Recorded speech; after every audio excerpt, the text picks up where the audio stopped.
tiene. Así.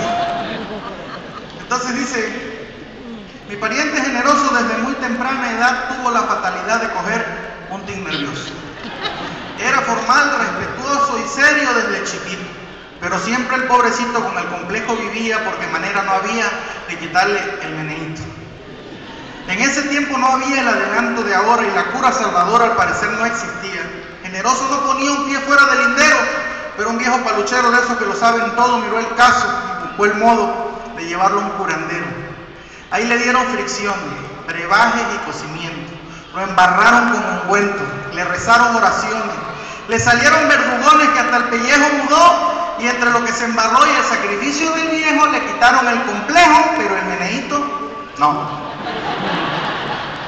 Bueno, y entonces ya generoso por todas partes andaba y nada le preocupaba el molesto tic nervioso. Como era alto, tiposo y de buena posición, sin el complejo burlón que tanto había padecido, hizo el milagro Cupido de flechar el corazón. Se enamoró de María, hija menor de Eleuterio, un isleño bruto y serio que ni en su madre creyó.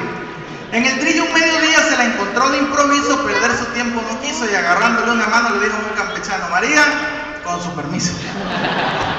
Y allí esperando quedó la declaración María y generoso decía, vaya, es que a mí se me quitó el complejo, pero va. Y ella le dijo, ya, comprendo tus intenciones, pero en esas condiciones tiene que hablar con mamá. Y a ver a la vieja corrió mi pariente generoso y como estaba nervioso el meneíto, aumentó. Y en cuanto a la vieja vio generoso le decía, allá en el trillo, a María, le declaré mi querer y ahora quisiera saber si a usted no le importaría, porque usted sabe que yo estoy loco por María y si usted me deja un día. Y la vieja interrumpió, no puedo ni sí ni no. Decirle, no es que usted no me cuadre, usted es un muchacho serio, pero hable con Eleuterio, que es mi esposo y es su padre. Oigan, porque como usted padece de ese asunto generoso, con lo bruto que es mi esposo hay que ver qué le parece. Usted es joven y merece comprensión, por eso pienso.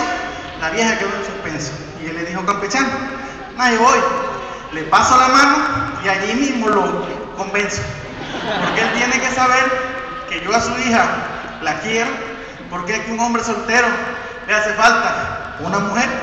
Él tiene que comprender, y si haya confianza en mí, y si ella me da el sí, y él me concede el permiso, a los dos les garantizo que tendrán un yerno en mí. Óigame, casi a todo correr fue hacia donde el viejo estaba.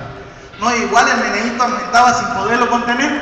No hizo más que el viejo ver y temblando le decía, allá en el trillo, a María, que no le parezca mal, y a su esposa en el portal.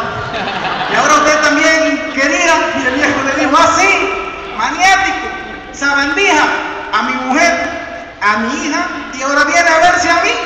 Canalla salga de aquí, sacó un machete y le dio un planazo que sonó como una piedra en un zinc. No, pero ni con ese el tic nervioso se le quitó. Como un puente salió hacia donde la vieja estaba y temblando le gritaba, el viejo dice que no. A María le encontró que de regreso venía y sin aire le decía, el viejo me dio un planazo que me partió el espinazo y de aquello nada María. Pero al año generoso se sacó la lotería y ya el viejo de María dejó de ser berrinchoso. Generoso fue el esposo de María sin fandango. María no era de rango y además había nacido con un ojo entretenido y el otro comiendo pan. Y después del regocijo de Generoso y María, por fin la cigüeña un día llegó con el primer hijo y eso estaba del canijo. Le pusieron Robustiano y aunque era fuerte y liviano, mandaba un feo de la madre, no, y el meneíto del padre lo sacó, pero en la mano. Ya pueden imaginar cómo era la cosa allí, Robustiano haciendo así y Generoso ni hablar. Era para respetar aquel dúo tremebundo. Robustiano ni un segundo podía estar descansando mientras su papa pasando por el arma a todo el mundo. Hay tiempo que a visitar yo no llego, mi pariente, pero por ahí el ambiente en candela debe estar. Ya no los quiero cansar, me despido, Puebla hermano, con un consejo liviano que se agencie en dicha y gozo de uno como Generoso y otro como Robustiano. Muchas gracias.